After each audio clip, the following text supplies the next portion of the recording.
para pagar impuestos, mientras que si nosotros reducimos los impuestos y también reducimos las cargas regulatorias, o sea, las dos grandes cargas, la carga tributaria y la carga regulatoria, ¿okay? Vamos a tener una explosión, un shock de oferta, como decía el mismo Arthur Laffer, ¿no? Un shock de oferta de gente que va a estar, gente que no estaba en los mercados y ahora está en los mercados ofreciendo bienes y servicios, y gente que antes estaba en los mercados pero estaba a un nivel muy reducido, va a poder ampliar su giro y va a poder crecer, y va a poder, si es pequeña empresa, transformarse en mediana empresa, y si es mediana, transformarse en grande. Y entonces vamos a tener un efecto hacia abajo en los precios y hacia arriba en la recaudación impositiva, y de ahí va a salir la plata para los bonos. De ahí va, mejor dicho, la plata para pagar porque a los estudiantes, a los beneficiarios de los bonos les vamos a dar bono y no dinero en efectivo. El dinero en efectivo se lo vamos a dar a aquellas instituciones educativas, médicas o previsionales que hayan sido seleccionadas por los empoderados con bonos para prestar su servicio, ¿ok? Y entonces esos bonos serán reembolsables en dinero. Entonces la pregunta lógica y cabal es, ok, ¿de dónde va a salir ese dinero? Ese dinero va a salir de los nuevos negocios, ¿ok? Que vamos a tener en función de la reforma número 1 y 2. Es más, nosotros le explicamos a la gente que las reformitas chiquitas, parciales, han fracasado, no solo en América Latina con el neoliberalismo en los 90, han fracasado en todo el mundo, porque se requiere un set de 5 reformas a aplicarse todas juntas y simultáneamente y a fondo. Ahora, pudiera aplicarse por regiones, eso sí. Aquí, por ejemplo, en Bolivia sabemos que, al igual que en China, ¿por qué Zhou Enlai escogió las zonas litorales, en China, tanto de los litorales marítimos como los litorales fluviales? Porque la gente era más liberal, digamos, en espíritu, ¿no? Tenía ese espíritu emprendedor que por lo menos en China no lo tenía el campesino del interior o el hombre de la montaña. Y eso es algo que en América Latina hay algo de eso. Entonces, podemos hacerlo por regiones. Por ejemplo, en Perú, decir, bueno, vamos a hacer un experimento, vamos a poner las 5 reformas en Arequipa. Ahora, esto no debe confundirse con las maquilas. Yo siempre insisto, maquila es otra cosa. Maquila es un gobierno estatista que le alquila un galpón a la Nike y se reparte las ganancias y hace la vista gorda con las regulaciones y los impuestos y demás. Eso no es lo que estamos proponiendo. En China no fue así. Fueron zonas completas, en algunos casos de bastante extensión territorial considerable, que fueron sujetos de las 4 modernizaciones que llamaban Zhou Enlai y Deng Xiaoping, las 4 modernizaciones que son una de nuestras inspiraciones para las 5 reformas, y funcionó porque y eso nos da, eso en China ha servido para que la gente compare las zonas capitalistas y las zonas comunistas, y eso sería excepcional, fantástico poderlo hacer aquí en nuestros países. Eso lo venimos trabajando, por ejemplo, con Rigoberto Stewart de Limón, Costa Rica, para hacerlo en Costa Rica. Rigoberto tiene un libro muy importante que se llama Limón Real, que es donde está proponiendo para la zona de Limón en Costa Rica las reformas liberales. Del mismo modo lo hicimos en el Zulia, lo que pasa es que tuvimos mala suerte porque nos entrompamos con Chávez en el estado Zulia en Venezuela, y estamos conversando en Perú para proponerlo en Arequipa y algunos otros departamentos de la sierra, ¿ok? Y aquí en Bolivia, pues en Santa Cruz, estamos hablando con la gente nuestra aquí en Santa Cruz. De manera que eso podría ser, incluso para negociar, incluso para decir, porque nos van a querer negociar de decir, bueno, de las 5 reformas de ustedes a nosotros nos gustan 2, pero las otras no. No, ese paquete no se puede separar. ¿Verdad? Igual lo voy a poner a disposición suya, Albert. Perfecto, a disposición mía y de la gente de Venezuela, Panamá, Brasil, Uruguay, Argentina, que está pendiente de este tema de las 5 reformas. Claro, claro, por supuesto. No sé si Pepe estuvo... A mí me va a servir mucho la grabación porque como se habrán dado cuenta, se me quedé sin internet, estoy conectado con el teléfono ahora, pero Claro. voy a pedirle a Jorge que me la dé para poderla escuchar completa. Y mis disculpas, Alberto, con esto del internet. No hay problema. Sí, no, muy, lamentablemente ahí se fue Pepe un rato, pero yo tengo una pregunta, Alberto. Ha sido muy completa en realidad la charla, pero me parece interesante profundizar un poco en el tema de la teoría del lenguaje. Qué bueno. ¿Por qué, digamos, nosotros eventualmente mantenemos ese temor de hablar de capitalismo, de propiedad privada, de libre mercado? ¿Qué hay, digamos, detrás de esa psicología o ese problema, más bien, y cómo podemos abordarlo? Mira, perdón, Jorge, pero es que simplemente la palabra capitalismo ha sido satanizada por los socialistas para impedirnos usarla. Y entonces nosotros tenemos que recurrir a circunloquio y hacer como hace Gloria Álvarez, que no logra nada en términos de más que predicar al coro. Porque como ella no habla de socialismo, sino de populismo, ella habla con circunloquio y no habla de capitalismo, sino de república. Gloria Álvarez no convence absolutamente a nadie más de los que ya estamos convencidos, porque habla en código. Solo nosotros podemos decodificar. Solo nosotros sabemos que cuando ella habla de populismo se refiere a la izquierda, a los socialistas, y cuando ella habla de república se refiere a capitalismo, pero los demás no saben. ¿Me explico? Sí. En cambio, nosotros escogemos reivindicar la palabra capitalismo para que no nos maten. Porque como a nosotros nos interesan las 5 reformas, en lo que empezamos a describir las 5 reformas, entonces los medios nos dicen, pero eso es capitalismo. Y ahí nos mataron. A menos que nosotros digamos, sí, capitalismo, claro, ¿y qué? Sí, claro, ya no hay mayor, nosotros a ellos. Ya no hay mayor objeción más que explicarlo bien, digamos. Claro, y entonces ellos nos dicen, pero es que ustedes son de derecha, entonces el capitalismo, porque la derecha defiende el capitalismo. Nosotros le decimos, sí, ¿y qué? La única aclaración, capitalismo para todo y no capitalismo de amigote. Eso se llama liberalismo y no mercantilismo. Más nada, en medio minuto tú le aclaras a la gente, pero la desarmas al periodista. Eso es fundamental para quebrar el cerco mediático en términos de palabra, como tú dices. La manera de quebrar el cerco mediático es rescatar las palabras, decir, sí, nosotros estamos a favor del capitalismo, ¿y qué? Y por lo tanto somos de derecha, ¿y qué? Porque claro, a favor del socialismo está la izquierda, nosotros estamos en contra del socialismo y a favor del capitalismo, lo opuesto a la izquierda que la derecha, 2 más 2 es 4, vale. Okay. ¿Me entiendes? Entonces nos ha ido muy bien. Nos ha ido muy bien, la derecha liberal. Es más, estamos sacando ahora la radio que se va a llamar 5R Internacional, la derecha brava. Y le explicamos a la gente que es brava no porque somos violentos, no, violento es la izquierda que ya está volviendo otra vez por la vía de la violencia en algunos países como Perú. ¿Ok? No, nosotros somos bravos porque no tenemos miedo ni tenemos bozal de arepa, como se dice en Venezuela, o sea, nosotros no nos compran, nadie.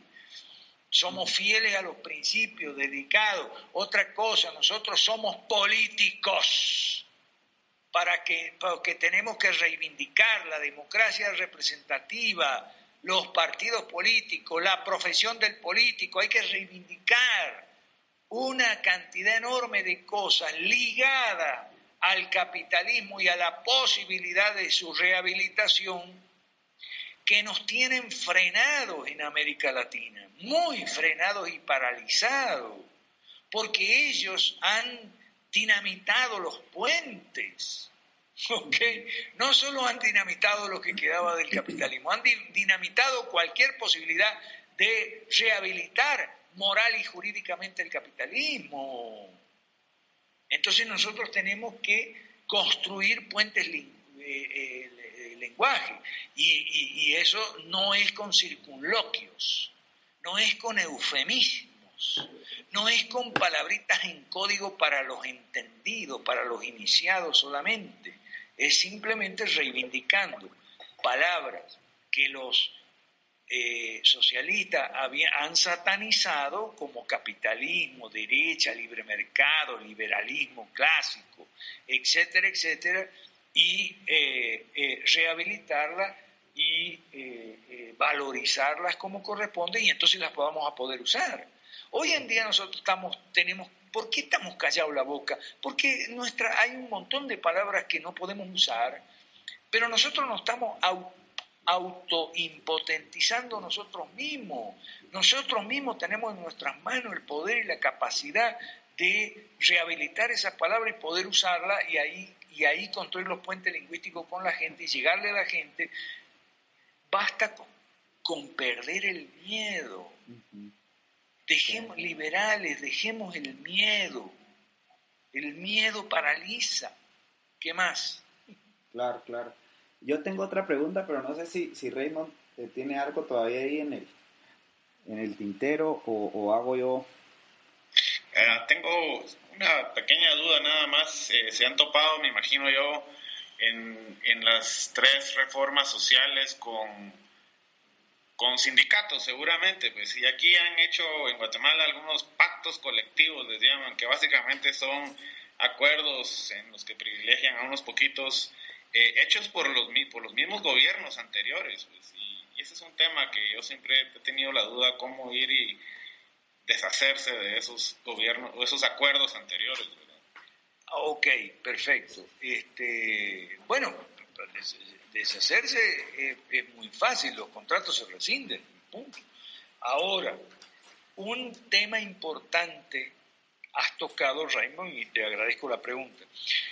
En mi ensayo Socialismo, que es cómo se justifica y cómo sacar lo que usted tiene por internet, como también cosa mía, yo toco el tema de los sindicatos, porque mucha gente nos pregunta, ¿y ustedes los liberales quieren suprimir los sindicatos? Porque incluso algunos que son muy ilustrados nos dicen, los liberales en el siglo XIX habían prohibido los sindicatos como asociaciones criminales y perseguían como delincuentes a los socialistas y los sindicalistas y los metían en cana, en el bote, como dicen en Guatemala. ¿Ustedes van a meter en el bote a los sindicalistas? No, para nada. Entonces, nosotros hablamos de que el problema es que los sindicatos hoy en día asumen funciones que no le corresponden y usan la violencia, ¿ok? Y descuidan usan la violencia en su matrimonio con el Estado, pero como ya había dicho, es un matrimonio muy mal avenido. Entonces nosotros, enfatizando siempre en lo positivo, porque nosotros nos ganamos a los sindicalistas, tratamos de ganarnos a los sindicalistas, y lo estamos consiguiendo, Raymond, de la siguiente manera. ¿Usted sabía que hoy en día los sindicatos tienen 3 funciones que no cumplen y que sin embargo son funciones históricas me refiero de hace 800, 1000 años atrás, por los cuales los sindicatos nacieron en la Edad Media y fueron muy útiles y provechosos para la sociedad, instituciones de bien público? Porque había 3 funciones que desempeñaban y que hoy no la están desempeñando. ¿Okay? La primera es educativa en términos de capacitación profesional. Los sindicatos todo lo que es capacitación profesional en los sindicatos está muy abandonado. ¿Por qué? Porque se lo han dado al Estado, la misión de la educación. Entonces, primera función de los sindicatos en un sistema de gobierno liberal, educación profesional, capacitación. Y eso implica dar certificados, ¿ok? Pero certificados de capacitación implica que los sindicatos competirían con las educaciones y otras instituciones educativas en la capacitación profesional, y eso sería fantástico. Segunda función que los sindicatos no deberían cumplir y no están cumpliendo, y han cumplido históricamente. El honesto corretaje como intermediario en el mercado laboral, o sea, bolsa de trabajo, ayudar a la gente capacitada a conseguir buenos empleos y ayudar a los empleadores a conseguir buenos trabajadores, obreros, empleados, gerentes incluso. ¿Ok? Esa segunda función, el sindicato competiría con empresas como la que tiene mi hija, ¿no? Que es Headhunter, o sea, buscadores de talento. ¿Ok? Pero la competencia es buena. Y la tercera función, donde también el sindicato competiría, es la función de Montepío, o sea, caja de jubilaciones, pensiones y atención social a los miembros y a la familia de los miembros y a las viudas y a los huérfanos, ¿ok? Eso es muy importante y hoy no están cumpliendo esa función, salvo muy parcialmente y bueno, y con mucho conflicto porque lo tienen, son tres funciones en las cuales hoy en día no pueden los sindicatos competir porque esas tres funciones han sido secuestradas por el Estado. Entonces, de esta manera, explicando cosas que nadie ha explicado antes, y no han explicado los liberales teóricos, como yo les llamo a los de las Marroquín, perdonen, los liberales teóricos, o los de las fundaciones e institutos del establishment liberal, no lo han explicado porque nunca se han tomado el trabajo de buscar un programa concreto, de ofertas específicas para mostrarle a la gente y decir, esto es lo que nosotros queremos. Déjeme decirte que en Guatemala yo conversaba mucho en mi estadía ya con la Marroquín, en la Marroquín, con gente de la calle, ¿no? O sea, gente en los autobuses y tal, o en los taxis que tenían la radio prendida y la actualidad política. Y la gente en Guatemala conoce la Marroquín, conoce que están las ideas liberales y tal, pero la pregunta que no tiene respuesta siempre es la misma. Bueno, pero ¿qué propone esa gente? ¿Qué propone en concreto? Porque ellos dicen, no, que libre mercado, mucho mejor, por tales y cuales razones científicas, de la escuela austríaca y toda esa historia. Ok, perfecto, está bien, yo no me peleo con eso, no tengo objeción. Pero ¿alguna vez intentaron ofrecerle algo a la gente? No, intentaron pro reforma, pero eso no era para la gente, porque eso era una cosa muy legal, muy de especialista, había que ser abogado para entender eso, y no solo abogado, sino abogado con posgrado en Derecho Constitucional para entender pro reforma. Y se lo fueron a ofrecer a los políticos estatistas, obviamente que los políticos estatistas no lo iban a ofrecer. Entonces, ahí fuimos mal. Y como salió mal pro reforma, después parece que no hubo ningún otro intento, no sé. Yo felicito a Jorge, a Guillermo, y a Raymond, y a Pepe, y a Andrés, y a toda la gente del PLG que se decide a salir a la calle. Y me parece fantástico. Lo estamos haciendo en Perú, en Venezuela, en Argentina, en Panamá. Pero hay una cosa, el Centro de Liberalismo Clásico les ofrece a ustedes, los del PLG, la herramienta para participar de esta tremenda empresa, porque este es un proyecto latinoamericano, y ofrecerle a los guatemaltecos una propuesta integral, hecha de reformas concretas y específicas, y que conecta con necesidades muy sentidas de la población y con intuiciones muy sanas de la población, reveladas en las encuestas. Esto no es ninguna improvisación, esto es algo que ha tenido mucho estudio y seguirá teniendo con las aportaciones que todos ustedes, porque nosotros en el Centro de Liberalismo Clásico trabajamos mucho en equipo. La gente que está llevando esto a la calle, la gente que está haciendo los núcleos, nosotros recomendamos siempre hacer un núcleo 5R en tu casa o en tu oficina con un día de la semana y hora siempre el mismo para reunirse con tus amigos, tus parientes, tus compañeros de trabajo, de estudio, y pasar los videos, podcasts como este, y discutirlos con la gente. Entonces, a su vez eso nos da feedback, porque dice, mire, nosotros nos encontramos aquí con tal problema. Ok, en Argentina Blanca ha tenido el mismo problema y lo ha resuelto de esta manera. Y así nos vamos retroalimentando mutuamente todos los que participamos en esta empresa, que somos 400. Déjeme decirle que 400 es el número de los damnificados de los malos gobiernos que en la Biblia dice que se reunieron a apoyar a David, que no era rey todavía.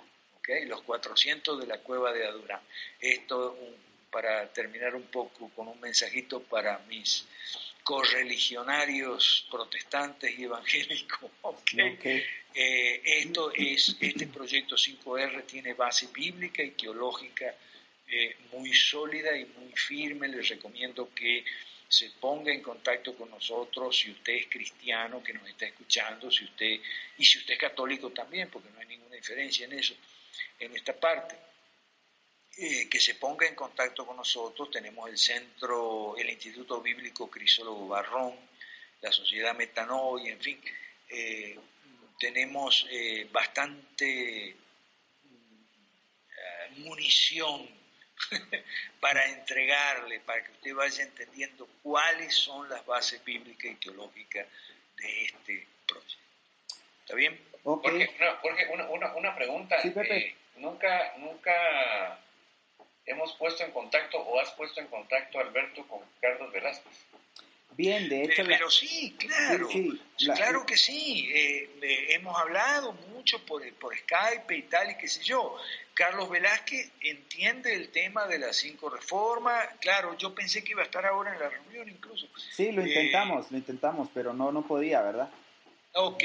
El asunto es el siguiente. Nosotros aquí estamos usando los videos de Carlos que tienen que ver con el gobierno y las bases bíblicas. También usamos otros videos muy importantes.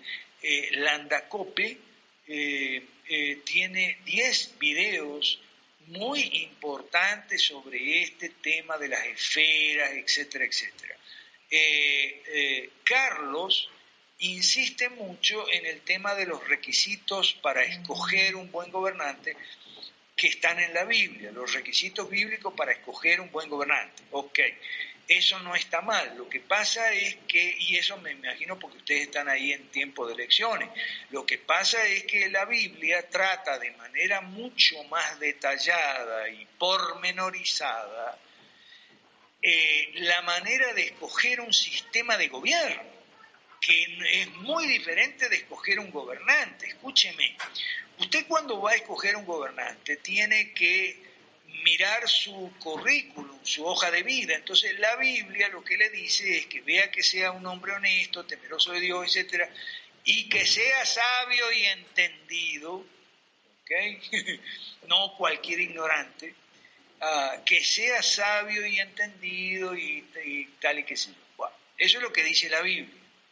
Pero y hay varios párrafos de la Biblia que hablan sobre cómo escoger un buen gobernante. Lo que pasa es que en América Latina y en Guatemala no es un problema de buen gobernante o mal gobernante, tenemos un pésimo sistema de gobierno y sobre eso en la Biblia hay una cantidad enorme de recomendaciones que Carlos no las ha tocado. Supongo que porque ustedes están ahorita en campaña electoral y tienen que elegir un gobernante, ¿ok?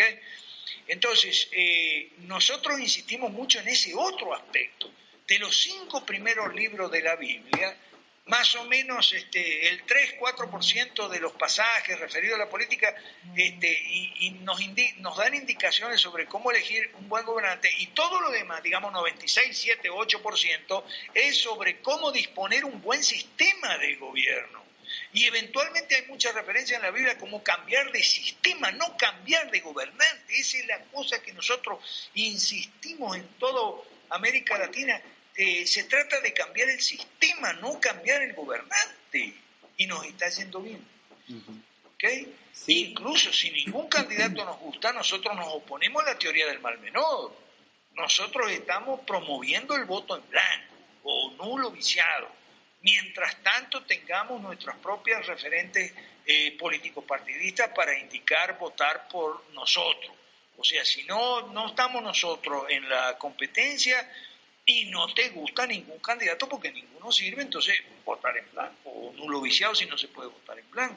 ¿Me explico? Claro. Sí, bien, Alberto, Pepe, ya Raymond tuvo que salirse ya de la conversación por razones de trabajo. Mi situación es igual, yo debo ya de dedicarme a otra situación, pero ha sido muy educativo, Alberto. Yo personalmente le agradezco muchísimo. Raymond también me pide que le diga muchas gracias. Okay. Seguro, pues para nosotros va a ser muy útil seguir conversando con usted, ampliando nuestras dudas. Voy a ocuparme de trasladarle estos podcasts que logré grabar y bueno, y eventualmente traerle a más, poner, digamos, a disposición a otras personas del PLG que estamos tratando de introducir el tema de las 5 reformas, yo personalmente, ¿verdad? Pero Pepe y Raymond han sido muy receptivos. Por tu tiempo y de nuevo te pido disculpas por esta situación del internet, pero yo tengo mucho interés en el tema de las 5 reformas. A mí desde que Jorge me lo presentó como una alternativa me gustó, después estuvo Raymond que también lo adoptó. Lo estamos metiendo como parte de nuestro programa de reformas al Estado en la organización que estamos formando, y estoy seguro de que vamos a seguir platicando y nos vas a seguir orientando y ayudando. Estoy todo eso. Estamos a la orden, todos los 400 que te dije, estamos a la orden de ustedes, los del PLG, ¿de acuerdo? El que tiene que agradecer soy yo por la atención de ustedes y por la oportunidad que me han dado y por los podcasts que espero que poderlo hacer circular, ¿de acuerdo? Gracias, yo estoy convencido de que esta plataforma es la plataforma para las próximas elecciones que tenemos que ganar en Guatemala. Muchas gracias. Porque son fáciles de entender y como tú bien dijiste, es algo práctico, algo que te puede vender. Sí, además podemos seguir vendiendo lo que no podemos resumir y hacer práctico. Sí, Pepe, una cosa, la ventaja de tener esto en varios países y ser un proyecto latinoamericano es que estamos usando el efecto rebote, estamos aprovechando el efecto rebote. Tienes que ver el efecto rebote que nos ha beneficiado en Paraguay, en Argentina, nuestra gente en Brasil, en Costa Rica, el hecho de que Claudio es nuestro candidato a presidente de Perú, pudiera confrontar con Maduro en las Naciones Unidas. Eso nos ha beneficiado muchísimo. Sí. Entonces, podemos hacer lo que los americanos llaman cross-fertilization, aprovecharnos mutuamente de nuestros progresos. Claro. En cambio, si estamos separados, cada uno encerradito en su gallinerito, claro. Vamos. Mientras tanto, gracias, Alberto, muy fino. Gracias a ustedes, gracias. Igualmente, gracias a ustedes. Entonces, pasen buen día. Seguimos en contacto, Pepe y Alberto. Un abrazo. Seguimos en contacto. Un abrazo para todos. Felicidades y que viva Guatemala. Que viva Guatemala. Gracias, Alberto. Un abrazo. Adiós. Chao.